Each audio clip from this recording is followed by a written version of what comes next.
The girl woke up in the middle of an unknown bedroom, and when she saw her long hair, she angrily shouted that she was that way again, and this time she was blonde. She was the only follower of the ancient god Fibula, and thus she, who served the ancient god alone, was a priest, a paladin, the head of the temple, and a saint. Everything rested on her shoulders. But one day a book appeared. It was written in a divine language called Destiny. That day the wedding of Minuetti Bonetti began. The book began with these words, and it was a story from the point of view of Minuetti. Its content was simple.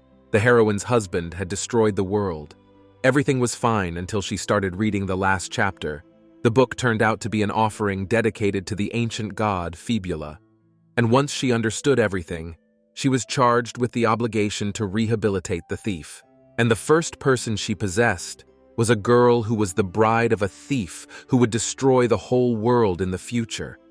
But the attempt to re-educate the thief failed, and the second time she became the thief's maid. And this time nothing happened either. And now she was opening her eyes for the third time in a new body and not finding a diary anywhere. She was convinced that keeping a diary should be introduced by law, mandatory. And because of this, she was very upset, because none of the three of them kept a diary, and she had no information about who she was. As she continued to search, she heard a voice outside the door saying that he was coming in, and the heroine began to panic as soon as she woke up and started to turn the room over in search of the diary, but she still looked fine. The servant came and immediately started combing the lady's hair, and the girl asked her name, so the servant told her that her name was Betty, and an awkward moment began, and the heroine realized that she could not stop the conversation there, as she would be in big trouble if she did not find out anything about the owner of this body. And so she said the word mother, after which the servant's expression changed seriously. And she said that the lady's parents were buried close to the annex, and apparently because they lived there, the heroine realized that they had already died. The maid said that she was still glad that the girl was looking better today, as she was worried because she hadn't talked to anyone and hadn't left the bedroom for a long time. Meanwhile, she could feel that after just a few words, her throat was already starting to catch, and the muscles in her face were not working properly, and it all meant that she was in the body of an unfriendly girl whose parents had died. Suddenly, the maid said that it was a pity that tomorrow would be the last day, but she was sure that everything would work out, and these words scared the heroine, and realizing that now was not the time to get used to this body, she made a desperate statement saying that she did not remember anything. Later, left alone in the room, the girl realized that hiding the transfer to another body with amnesia was not the best solution, since a child from a rich family would spend months meeting with all possible priests and doctors, and a child from a poor family should be prepared to be treated as crazy and then expelled. And this was all based on her personal experience. And yet this time, the results were great, because Betty shared some useful information, and so now her name was Ciora Velvet. She was 20 years old, and she was a foster child. His parents died in a fire, and the perpetrator was one of the estate's servants, who decided to take revenge on his evil employer, who treated him like a slave and did not pay him any money.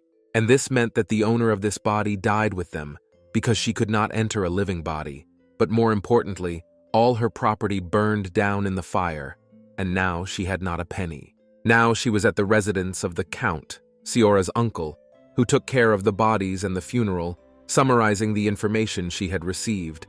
The heroine realized that the quite adult Ciora had been left by her parents with her uncle, with whom they seemed to have a bad relationship, and what could have happened to their adopted daughter, who was not even a blood relative. She came to the conclusion that she would be kicked out in 3 days, and she became depressed, wondering why there was nothing in such a large room, and it turned out to be a guest room, and it went without saying that there could not have been any diary there. She had moved 3 times, and this was the first time she would be without a place to live.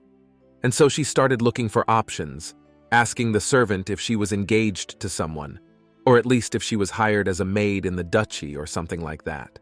But when she heard a negative answer, she stopped understanding what actions to take next and why she was in this body, and it made her angry, because it had no logic, no contact with the thief, and even no money.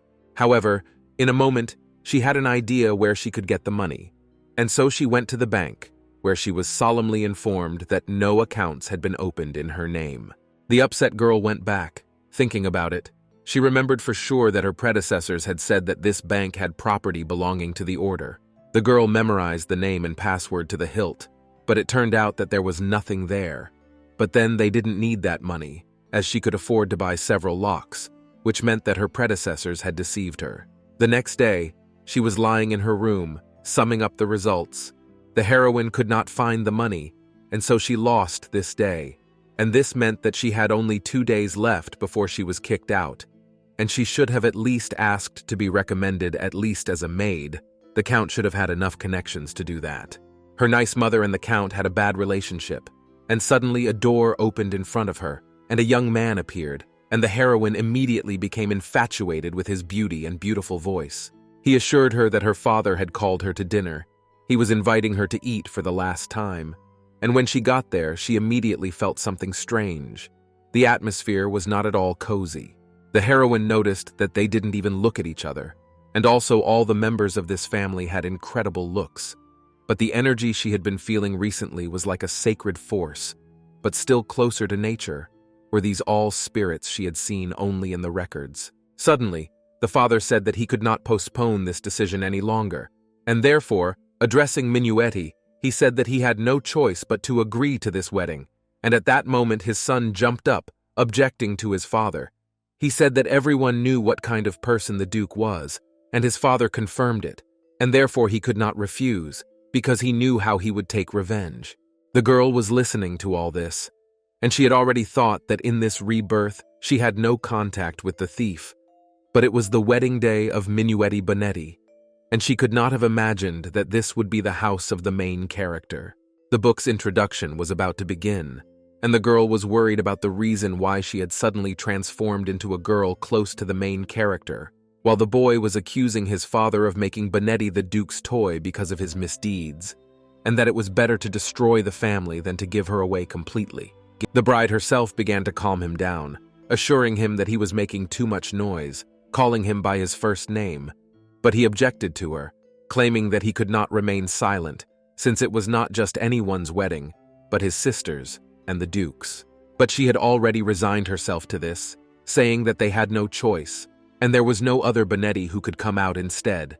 And at that moment the heroine intervened, raising her hand and saying that she had a good idea. She said that she could get married herself, and started laughing merrily. But the audience did not share her mood, and the man explained that she should distinguish between where she could and could not get married, and they would make themselves look terrible if they married off some relative.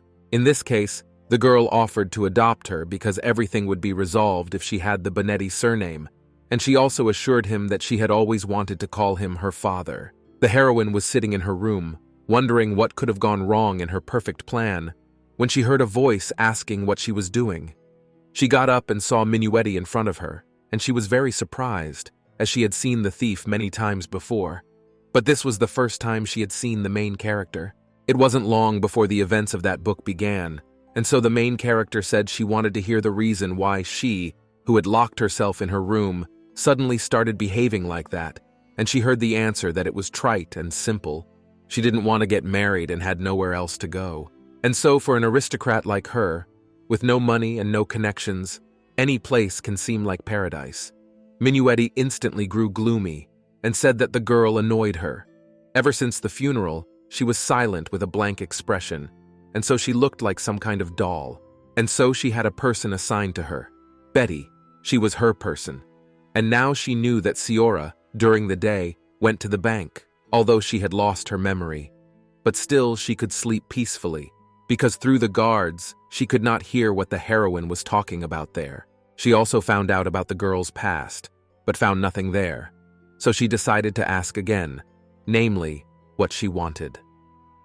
The heroine thought about this question, and after a moment, with a sincere smile, she said that she wanted peace in the world. Meanwhile, my husband found out in his office that another girl was getting married, and it was very exciting, and he already had all the information about Ciora Velvet on his desk. Minuetti just laughed at this goal, but the heroine assured her that it was true. She didn't remember anything and went to the bank just in case.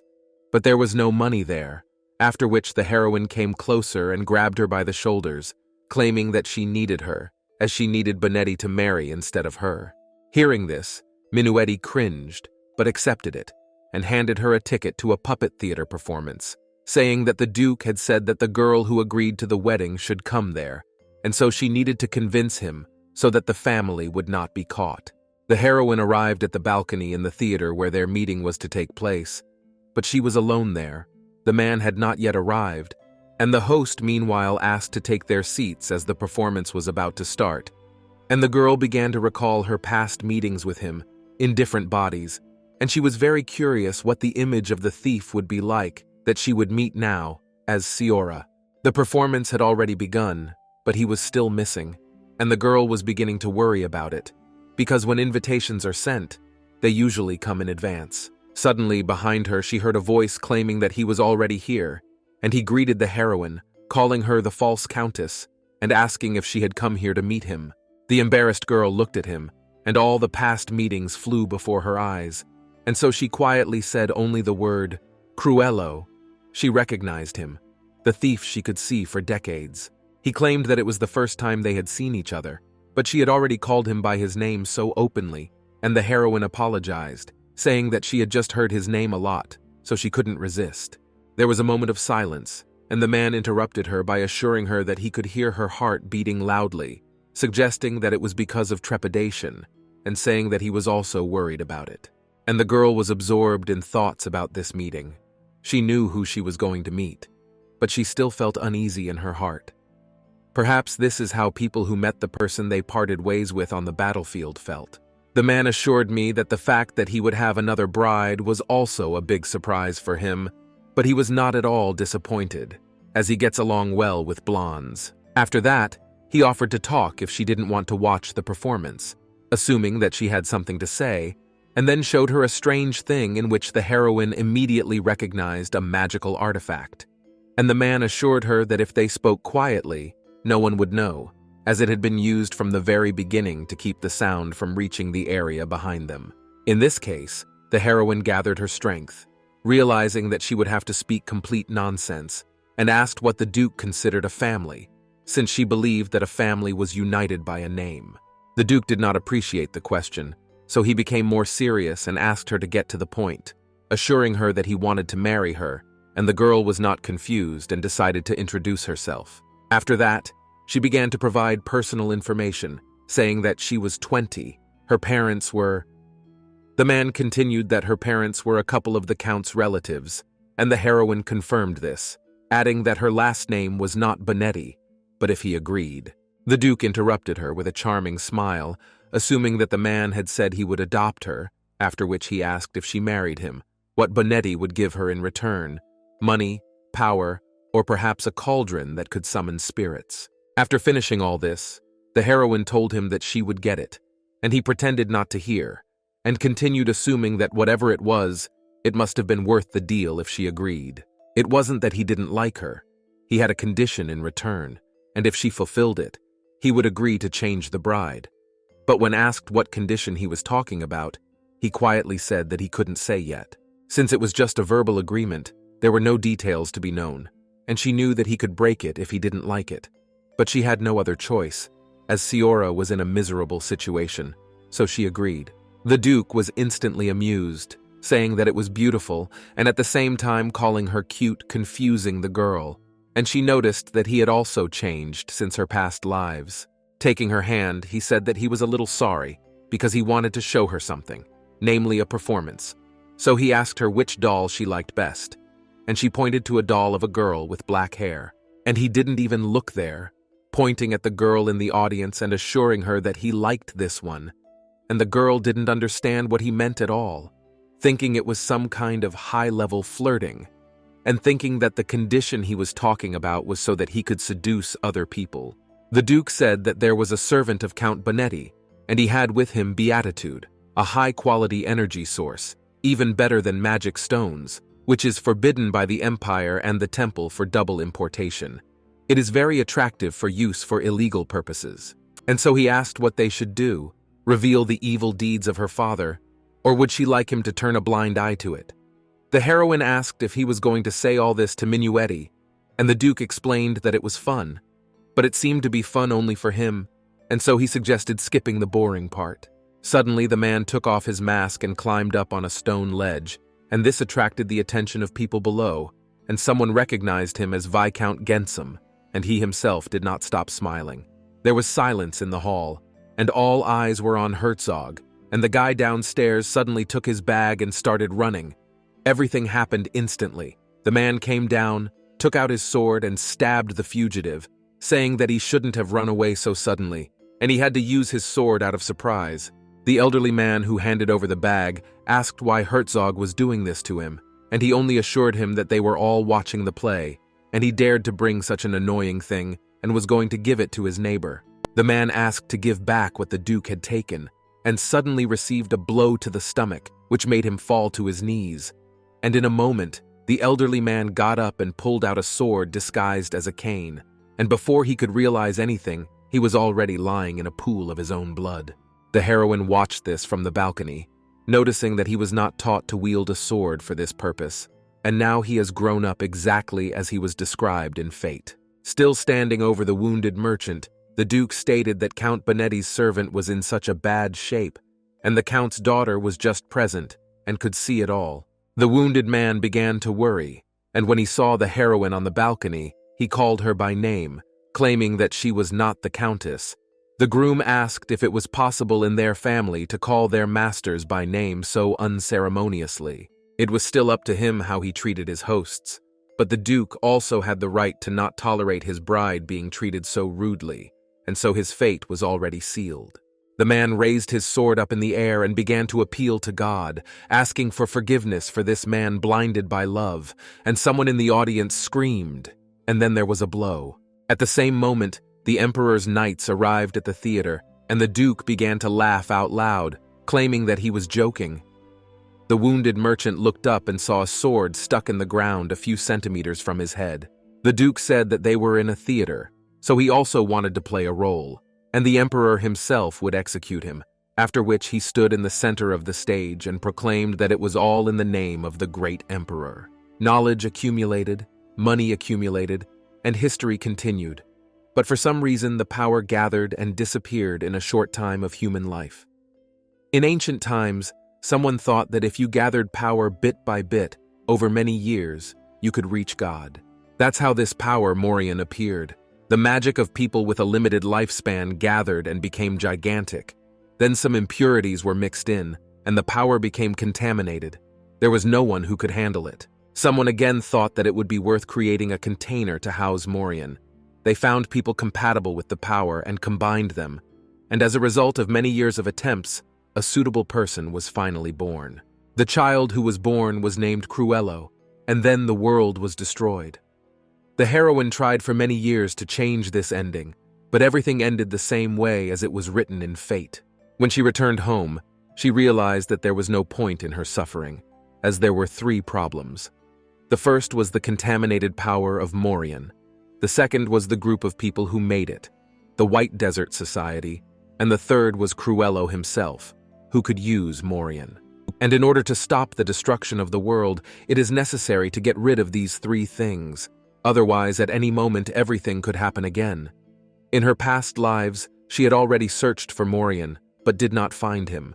She examined every corner of the Duke's estate, but could not find anything.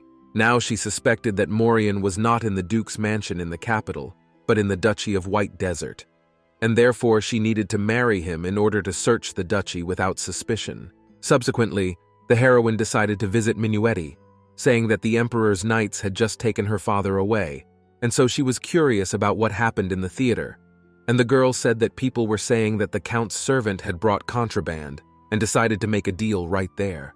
Minuetti said that only she knew the place where the meeting would be held, as she knew that her father was often involved in smuggling, and she did not worry about it much, as without him, the family would not fall apart anyway. They could just cut off the tail.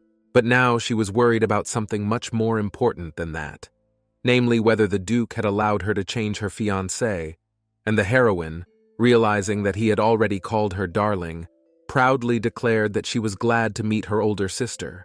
Minueti, hearing this, smiled and assured me that she already knew this, and showed me the letter that had been delivered a little earlier, in which he said that he was glad to have made a new good acquaintance, and he asked me to convey his greetings to Mrs. Siora Bonetti, and it was signed by Cruello.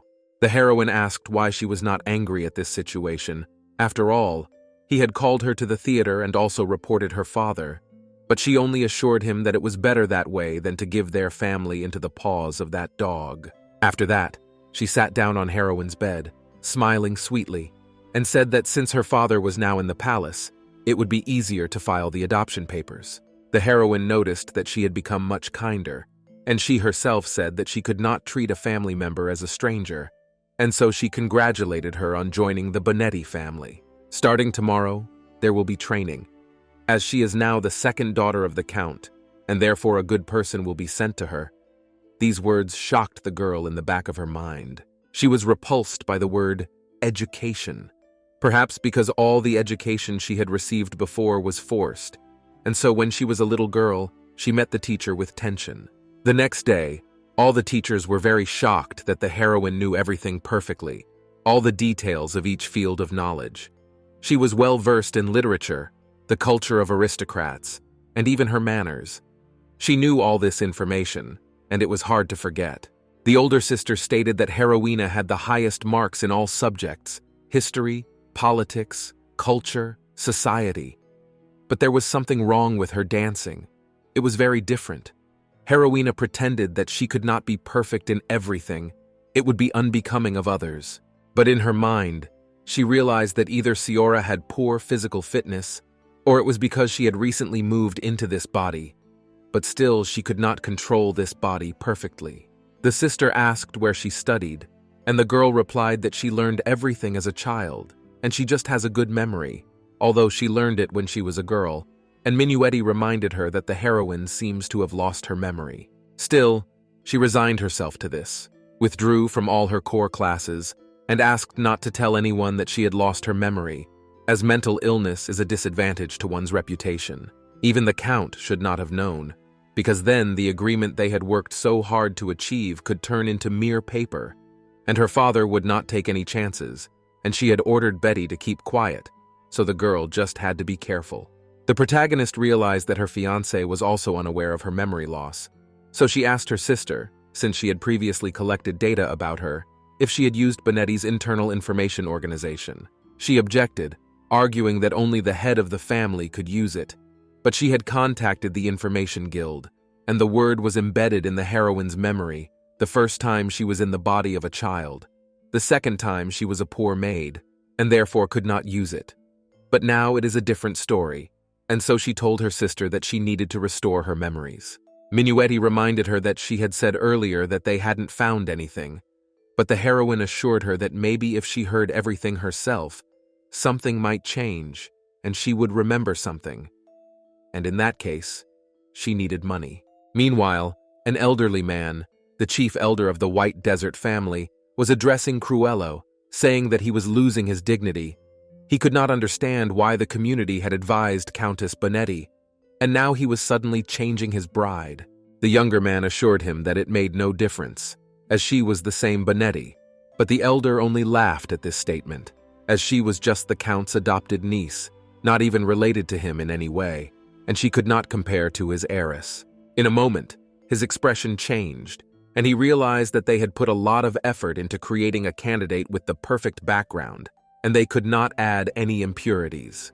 And if he starts a relationship with an insect of unknown origin, even after they finish their business, it will remain a weakness and a subject of ridicule, and that person will not forgive it either. So the man asked what the elder wanted him to do, and he told him it was simple. He needed to break off the wedding. There was a fuss about the smuggling case, and so he could use that as an explanation. The man reminded him that he had already sent a letter about a new acquaintance after the smuggling incident, and in this case, the elderly man offered to create another unpleasant incident, and if it was entrusted to him, he would deal with everything, calling the interlocutor the head. Cruello thought this was ridiculous, so he asked if he was really the head of the family, since nothing was going his way, and if so. The elder man interrupted him, and black waves of dark energy suddenly appeared around him. and he declared that it was all for the sake of their family, and Cruello had no choice but to entrust it to the elder. Left alone, the Duke laughed out loud as he tried very hard to pretend to be zombie, but it was still very funny. Well, they can be angry. They had worked so hard to select a gem, measuring all the parameters, and he replaced it with a fake. The owner of that pedigree should be very angry right now, but thanks to him, he now wanted to really marry Siora Velvet. The thief studied the documents, which contained all the personal information about the heroine. At the moment, she was 20 years old. At the age of 10, she was adopted by Wendy and Melos Velvet. The personal data of her real parents were unknown. The subject's parents died last month in a fire, and the perpetrator was one of the estate's workers, who was sentenced to death 6 days ago and is now awaiting execution. Feature 1. The subject spends time only in his room, and when his parents were alive, everything was exactly the same. Feature 2. The complete absence of any communication with people. Feature 3. The couple did not care about the object. The servant who worked in the manor confirms the following. She had a blank expression on her face and did not speak. She did not leave the manor, but they practically did not meet her inside. Among the workers, she was called a doll or a ghost. With that, the man threw the document away, realizing that she didn't look like a ghost or a doll, that the elder might have made up the whole story, or that his servants had found the wrong information, or that Siora Velvet had changed after all. There were 2 people in his life who lived like ghosts, and then suddenly changed. It was an engagement arranged by the elders of the community. At first, he was excited to see his peer for the first time, but she hardly spoke, and so he didn't like her. But she was still his fiancée, and they were still going to get married.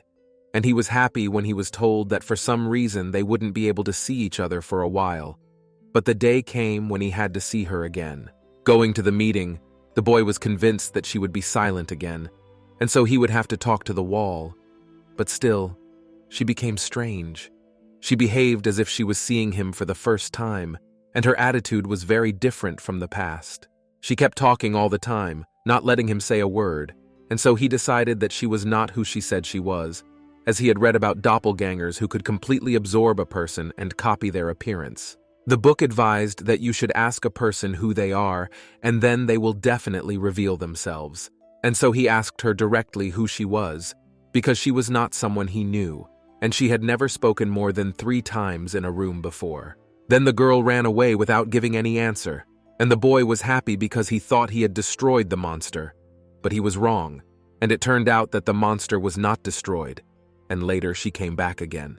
When the girl came, they started arguing again. The boy accused her of lying, and she justified that he could not know her well, as they had only met 5 times. And before, she just didn't want to talk, and she's not a monster. She just lost her memory, and then she was treated, and so she couldn't come for a while, and if he doesn't believe it, he can check with the Lord. The boy asked why she called her father that way, and she said that he called his father Your Grace too, but he said that it was not his father but his uncle. His father was dead. The girl, to support him, similarly said that they said she was an illegitimate child, and she did not know who her mother was, but in the end she admitted that she wanted to get closer to him, but he insulted her. Realizing that nothing was working, he decided to tell her directly that she was a monster, and the girl was so angry that she yelled at him, assuring him that it was all blasphemy. But after a moment, remembering that she was offended, she reminded him that he had offended her, and therefore he needed to take responsibility, and from now on she would come every day and take care of him as she wanted. After that, this girl really began to come to him, sometimes catching him in inappropriate situations, until she drank the poison instead and died. He wasn't sure if the girl and Siora were somehow connected, but she definitely has an interest in the girl now. But it's not like before, because she won't let her soul be taken. No matter how good the opponent was, no matter how charming he was, and suddenly the man remembered the maid, who also looked very similar, and now there was a golden-haired girl again. He was very tired of it all. In the meantime, the heroine visited the guild, where she was given the information she was looking for, and the man noticed that the girl looked very strange. The informant guild is always very bright, and no one has ever worn such black robes. The document that was handed to the girl confused her, as there was nothing but what she already knew, and so she asked if this was all they had found. and she received a short answer that it was only that. Since they wanted an upfront payment before accessing the information, the heroine decided that they decided to deceive her. Since they thought she was a beginner in this business, this guild was recommended to her by Minuetti, and now she was disappointed in this choice. It was too bright here, and no one wore black robes, and therefore she should have immediately suspected her and dishonesty. Not getting what she wanted, the girl said in a calm tone that she would sue them. The worker immediately began to worry, and to prevent the girl from leaving, he grabbed her by the coat, and she added with a cold tone that she would also add assault. The worker was embarrassed by the words, and assured her that it could not be called assault. But the heroine did not stop, adding that she would also add the destruction of evidence, and threats could also be thrown in. The employee assured me that he had no more information on this request. After it became known that Count Bonetti would adopt his niece, many people began to look for information about her, but no one managed to find out anything, except for a couple of phrases heard from the maid. They said that she spent her whole life inside the walls of the house, without going outside and without talking to anyone, which might seem impossible. But all the informants said that it was true. The heroine stated that it was much stranger that people deceive others, and so, shouting at him, she asked if they really had no more information, and the man confirmed it, assuring that they only had information about how the Velvet House had dealt with Gans. The employee stated that in a broad sense, the fire at Velvet's place could not be related to the same order, and therefore, they would have to pay extra for this information, and thus, he made the girl repeat her words that she would indeed condemn them. In fear for his job, he remembered another interesting fact and decided to share it. No one saw her running away from the mansion when the fire started, and it was all strange that she was able to survive the fire all alone and without any injuries, and so most likely there was a secret passage in the mansion. The heroine assured me that Siora really did die in that fire, and although she was brought here by the intervention of an ancient god, it all looked strange from the point of view of an ignorant person. Before the trip, her sister handed the girl a necklace, assuring her that people in that guild are very perceptive, and this necklace should protect her from recognition. The heroine wanted to go only in a mask, but her sister assured her that she could be recognized by indirect signs that she was Siora Velvet. Meanwhile, the man said that it was wrong of him to charge her full price, and therefore he was ready to return half of it. But the girl was not satisfied with that, and she said that half would not be enough, and therefore they would return everything in double amount and give information about the arson. She argued that they were going to sell the information about her, that Siora Bonetti was investigating her past, and they didn't even know that she was checking the integrity of the guild in this way. They were trying to sell the client scraps of information, and even wanted to sell others information about her, and the heroine took off her mask and said that she deserved compensation, and if they didn't want any problems, it would be better if they paid her. Later, he was sitting in his office, disappointed that he had to pay a client for information. But at least he learned that Siora Bonetti had changed a lot. Everyone thought she was a wimpy aristocrat, but in fact she was insightful and strong-willed, and now he was very curious about what had happened and therefore needed to find out. The Duke of White Desert was involved in the story, so this information had to be worth more, which meant that in the near future we could investigate only this case and then live in peace. At that moment, a new customer entered the guild, and the seller began to evaluate him from the doorway, wondering what new customers had taken as a fashion, to come in robes, but without magic to protect them from recognition. Their identity was still easy to reveal. The posture, the gait, the hair that peeked out of the hood, the voice and the way he spoke, all these little things no robe could hide. Too many details that could be used to recognize a person, and this client was clearly from White Desert. Suddenly, everything around him was covered in a black aura, and the seller was enveloped in clots of darkness. He wanted to scream for help, but it happened almost instantly, and the customer was upset. They didn't even manage to really talk. Returning back, the heroine was thinking about the information she had gained. Siora Velvet had never talked to anyone before and had never left the house. It was interesting that when she was a girl, they said the same thing about her. At the time, her father could not believe that she had lost her memory. As she did not even leave the house, he would rudely ask her if it was true, or if she was just not talking. And then he would be upset because he wanted to make her a bride of White Desert. But now, she was wondering what would have to happen for her to move into another body. And meanwhile, the list of places she had visited had already ended, and she hadn't actually learned anything about Cruello. And yet she needed to know how things were going according to the book to understand how to react. Every time she asked about the Duke, the guild workers would immediately turn pale and assure her that it was classified information of the first class, and then beg her to leave, as they were afraid that their guild would be closed, and she was even starting to get annoyed. Suddenly, to her surprise, the Duke himself came up to her and, as if nothing had happened, went with her, assuring her that this mask should be changed. And he realized in the theater that it did not suit the girl. She looked at him with a tired look, and he was just glowing with happiness. And the heroine exhaled heavily and asked what he was doing here. And the man said lightly that his feet had brought him here, and he didn't know whether it was an accident or fate. After that, he added that he didn't really believe in mere coincidences, and everything in this world has its own reason, and the heroine, listening to this, dreamed of returning to the child's body to correct his arrogant thing. But in a moment, she realized that she still couldn't hit his little one, so it was better to go back to the time when she was a maid. And trying to remember what he was like at that time, it turned out that she had worked so hard that she couldn't remember. Her thoughts were interrupted by the flames that suddenly came out of his hand and engulfed the building next door, which was the guild she had just left. He argued that he thought they should stop working, claiming that there were a lot of bad and dangerous people around.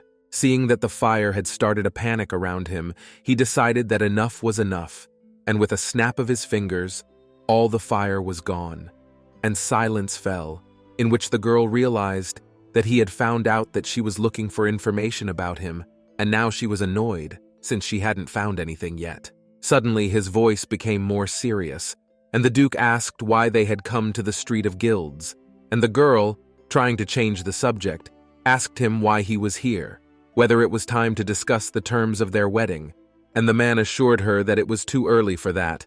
They would return to it when she became a Bonetti. And as soon as she was about to leave, Herzog asked her if she was looking for information about him behind his back, but she immediately assured him that this was not the case, and she was simply investigating the arson of her house. After that, she asked him to step aside, as they had to hurry before the criminal escaped. And there the groom asked why she did not take off this mask. And in a second, he took back his words, deciding that she just liked it, and apologized for it. The heroine decided to play along, and assured him that she was honestly in an autumn blues, and that's why she didn't want him to see her like that.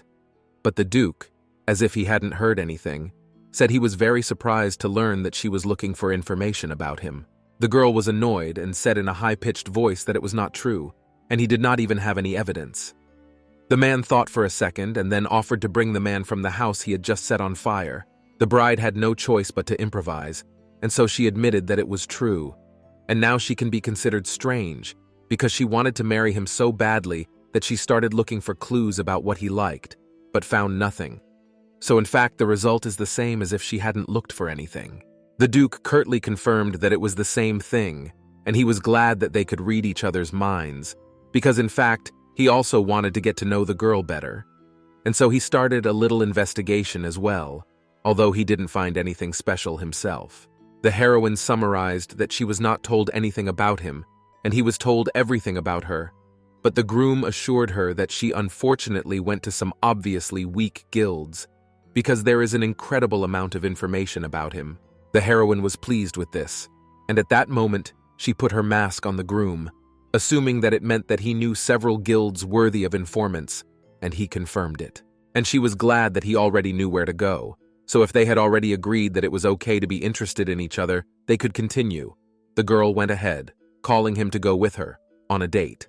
Meanwhile, it was already dawn outside, and they entered a strange room, inside of which everything was luxuriously furnished, and the heroine looked at everything with admiration, and when she saw a strange worker, she was delighted, realizing that this is what an exemplary guild worker should look like. In a moment, she realized that her companion was already sitting down, and she clearly did not want to see him now, and he was definitely amused by what was happening, so she turned directly to the employee, saying that she needed information about the Duke of White Desert, and pointing to the groom, said that he would pay for the services. The worker was surprised by this request, and suddenly Herzog began to say strange words that the worker himself finished. It seemed to be a special code, and after finishing, he asked for a deposit. The man handed him an envelope, after which the employee asked what information he needed. The heroine decided to start with the nonsense she had recently said to him, and so asked him what type of girls he liked. The mystery worker said that there was no publicly available information about this, but if necessary, he could analyze the common features of his brides. This shocked the heroine. She did not realize that there were many brides. During the 4 years when she got back into Siora's body, he had more brides, and so she asked how many brides there were, and she was told that the total number was 9. The heroine could not believe that in 4 years he had 8 brides, so she asked what was the reason for the breakup. And the employee said that 1 bride went to a monastery, 4 had signed an engagement agreement, 2 brides fell ill, and 2 died. All the proposals to break up came only from the girls, and the girl summarized that they were all the first to propose to break off the engagement. And this was all after they themselves had accepted the engagement proposal. It turned out that the Duke family had already been rejected 4 times, but still, the White Desert family is strong, and so she was interested in the reason for the breakup of the engagement, and the employee assured her that they decided that this marriage would not benefit them. They could simply ruin the reputation of the bride's family out of boredom, deny a share of the profits even after the engagement, and some family heads were killed by unknown criminals. This family had a truly impeccable reputation. There were cases of lynching or sending hired killers to balls, and the girl realized that this alone was enough not to dig any further. It looked like he had asked for the engagement to be broken off. And in this case, the girl asked why they agreed to the engagement. Was it because of a sincere romantic interest in him? But the employee denied that it was exactly the opposite. They did not even hold hands while dancing. But he still had one guess about the reasons for the engagement after the death of the Duke's first bride. Suddenly, they heard the sound of thunder above them, and a moment later glass fell from the ceiling, making it clear to the audience that the limit was set, and Herzog, still smiling, assured them that they would not be prevented from repairing the place, and the employee understood, and therefore apologized and assured them that he hoped to continue their cooperation. After they had already gone outside, the man asked if the bride was disappointed, adding that he thought she already knew about it and was just playing around. But she wasn't, and he was genuinely surprised. The heroine said that, as he should know, she had spent her entire life inside the walls of the house, and now she wanted to ask questions about her past fiancés who had died, as well as those who had fallen ill. Specifically, she was interested in whether something happened to them specifically because of him, whether they died by his hand, and the man assured her in a moment that he did not kill them, and the girl said that in this case, she was not disappointed. She was somewhat surprised by what she heard, but there was really nothing to be surprised about, and she knew it, because everything she had been told was exactly in line with the content of Destiny, and that was even good, as long as her intervention did not make things worse. Standing opposite each other, the Duke asked her if, after everything she had heard, she still wanted to marry him, and the girl confirmed it, even if their engagement would not be a guarantee of security for the Bonetti family. The heroine argued that the criminal should deal with the guilt, and at least Minuetti was fine with that. She seemed to see the benefit in it. Come to think of it, she had the same opinion in Destiny. She didn't want to get married, but if it happened, she was going to make the most of it. She was even going to kill Cruello so that she could take over the White Desert family. After all this, the girl said that now it was time for him to confess why he came today. They met at her carriage, which meant that he was waiting there on purpose. After some thought, the Duke said that he came to protect the world on this street. After a moment, he added that in fact there was a snake crawling along these streets, and this snake... At this point he took off his coat and put it on the heroine, realizing that he could eat her, and so he came to protect her. She returned to the informant guild that day, but the doors were already closed, and then the free days continued again. Without any events, she was given gifts according to her status, and money, and the food became much more festive. She noticed that for the first time she was treated like a noble person, and she was completely lazy. Soon, her sister appeared in her room with the good news that the adoption procedure was officially over, and she was now entitled to be called Signora Bonetti. The heroine could not believe that it would all end with this phrase from her sister. She had not yet seen the Countess in person, and the Count was still under investigation in the palace, and so she realized that her foster parents were too cold to her. After that, the sister said that a priest would soon come and bless her. This information confused the heroine, as she could not receive a blessing in someone else's faith, and therefore asked not to call him, assuring him that he had so many things to do and should not be disturbed. In this case, Minuetti changed her tone and said that they needed to organize a party, and to the heroine's surprise, her sister said that everything was actually already prepared, and she had already sent out invitations. And so she had to be introduced officially, and claiming that she had a good memory, she handed her a list with rules and guidelines, saying that today she would have to go out in public, so she could not even think about the fact that she had the right to make a mistake, because she could not jeopardize the family's reputation. The moment of the celebration came, the guests had already gathered, and the girl was preparing to leave, assuring the servant that the Duke would not be there today, as he was very busy, and the maid only dreamed that his beauty was sure to take its place in history, at which point her brother came in saying that they had to go. And then the main character of the party appeared, and when she appeared in public, she introduced herself to everyone and thanked them for coming to her party, trying her best to be nice. All the guests were fascinated by the girl's beauty, and then her sister appeared and asked her to come over to introduce her to the other guests, after which the compliments kept pouring in, and she was already praying in her head that it would all be over so she could run away. Later, they were having a conversation with guests, where one of them claimed that he had heard that she was going to be engaged, and they also said that the Duke of White Desert himself would be her fiancé. These gossips were already starting to bother the heroine. When she saw the wine, she decided that it would be better to get drunk, and it would be easier to endure this evening. And at that moment, the guy assured her that he had heard that all the past brides. At that moment, the heroine spat out everything in the glass directly at the man, and she realized that it was monster poison, and if the wine was poisoned, then things were bad. Realizing what she was dealing with, she immediately began to wipe the man, reciting a purification spell, and when she was finished, her brother came and took her to a place where they could discuss everything in private. The first thing he did was ask her what she was doing, and the girl noticed that she thought he would immediately say she was crazy, but he was actually kind. But the guy didn't listen to her. Realizing that it was the wine, he asked if there was something mixed in it, and how she realized it. He saw something strange, and so he assured her that he would not be angry. So let her tell the whole truth. He could not see well, but one of the servants seemed to be adding something to the wine, and the heroine concluded that it was indeed the poison of monsters, and her brother could not resist screaming. But in a moment, the heroine shut him up, because if everyone knew that poisoned wine was served here, they would not be left without gossip.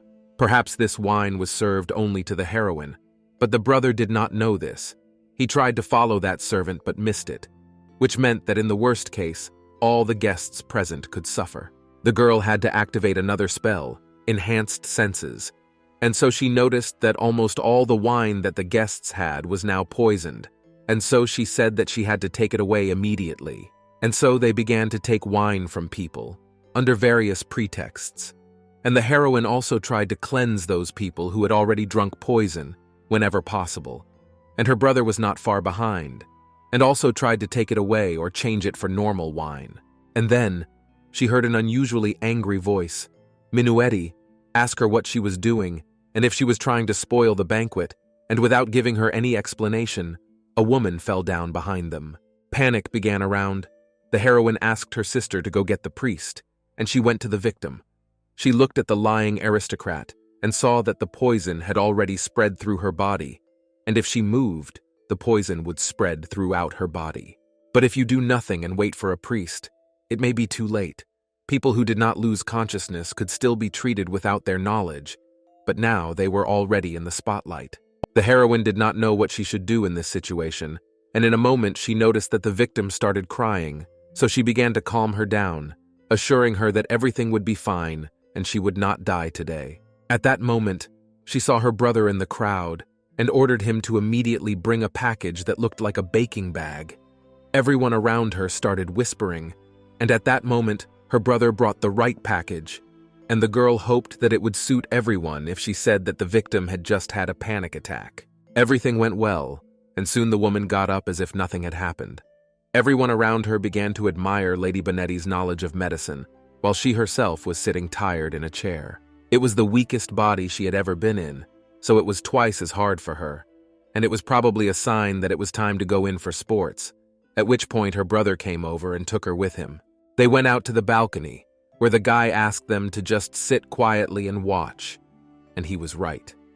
A minute later, a man ran out of the mansion, and they ran after him, and the heroine assured him that today she would exceed the norm for physical activity. Meanwhile, the servant went into the annex next door, and a dark figure appeared from the mirror in front of him.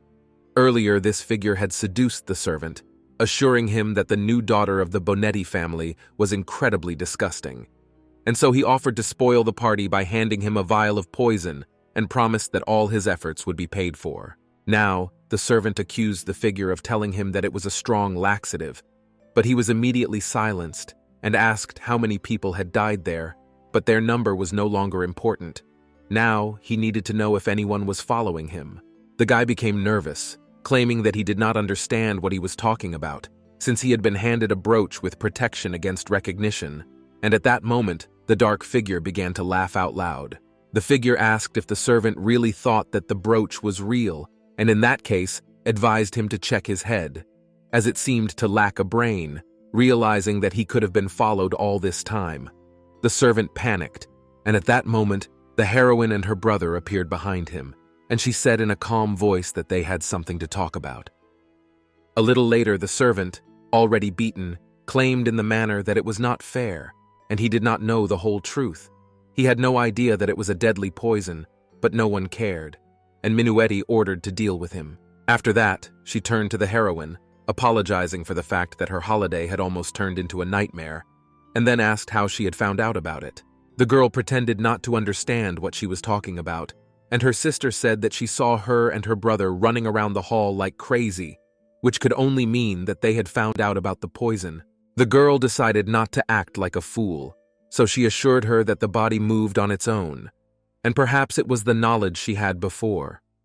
Her sister was skeptical, and so she asked why she had ordered the package to be brought, and whether it was her body that moved on its own. The heroine claimed that she needed the package because of a panic attack, and her relatives chorused that they did not know what a panic attack was, and at that moment the girl realized that with the growing influence of the church, trust in religion had also grown, and therefore the level of medicine had decreased. The irritated Minuetti said that the celebration was in honor of Ciora, so she asked her opinion on who the target could be, and the girl hesitantly replied that it was probably her. If they didn't find the person behind it all, it would probably only get worse. And her sister thought that her silence was not something that could help them find the customer. The heroine realized that her behavior clearly angered her sister, but she should have realized by now that it was the work of the White Desert family community. In Fate, it was definitely said that the community of the White Desert family used monster poison, and the chief elder of the community was in charge of everything, and it seems that he needed a reason to break off his engagement to Cruello. In a moment, the brother said that the customer was Julian Minerva, and the sister asked how he got this information, because the mirror had an anti-recognition feature, and the brother pointed out that during the conversation, he pointed to his head, and that was Julian's habit.